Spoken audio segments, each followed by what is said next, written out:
आप एक लाइन से ये एम्बुलेंस देख रहे हैं। लगभग 10 से 12 एम्बुलेंस इस फील्ड के पानी में सड़ने के लिए तैयार है। चारों तरफ जल जमाव बना हुआ है और दूसरी तरफ शहर का तमाम कचरा यहाँ ला कर के डाल दी जा रही है। ये स्थिति है डीएमसीएच की। ऐसा ही अमूमन डीएमसीएच का हर एक जगह देखने को मिल जाएगा। यहाँ रहने वाले छात्रों को हर एक प्रकार की समस्याओं का सामना करना पड़ रहा है। आप एक लाइन से ये एम्बुलेंस देख रहे हैं। लगभग 10 से 12 एम्बुलेंस इस फील्ड के पानी में सड़ने के लिए तैयार है।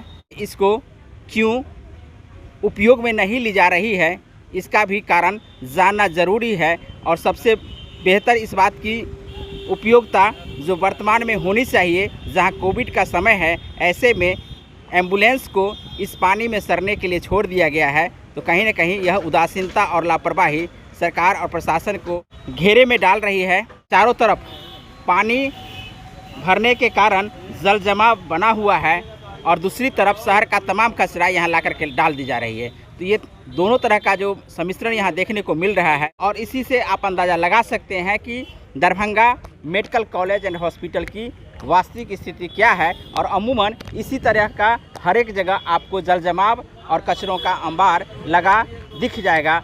शायद हॉस्पिटल में लोग अपनी स्वास्थ्य को ठीक कराने के लिए पहुंचते हैं, लेकिन यहां पहुंचकर ऐसा अनुभव हो रहा है कि हॉस्पिटल और उसके सराउंडिंग के तमाम जगह अपनी स्वास्थ्य ठीक करवाने के लिए इंतज़ार में है कि कब उनका स्वास्थ्य कौन ठीक करेगा। निश्चित रूप से ये जगह एक प्रकार से बिहार का दूसरा हॉस्पिटल है, मेडिकल कॉलेज है, हॉस्पिटल भी है। तो ये कागज़ पर हो सकता है, लेकिन यहाँ जो वाकई में भौतिक स्थिति है उसको देख करके कटघरे में खड़ा कर रहा है कि यहाँ की प्रशासन, हॉस्पिटल प्रशासन इस बात को नज़रअंदाज कर रहे हैं। आप देख सकते हैं ये है अधीक्षक कार्यालय प्रशासनिक भवन दरभंगा चिकित्सा महाविद्यालय अस्पताल, जहां ये पानी का जमाव रहा और चारों तरफ पानी ही पानी है। और ऐसे में लोगों को परेशानी, साथ में यहाँ काम करने वालों को भी परेशानी होती है।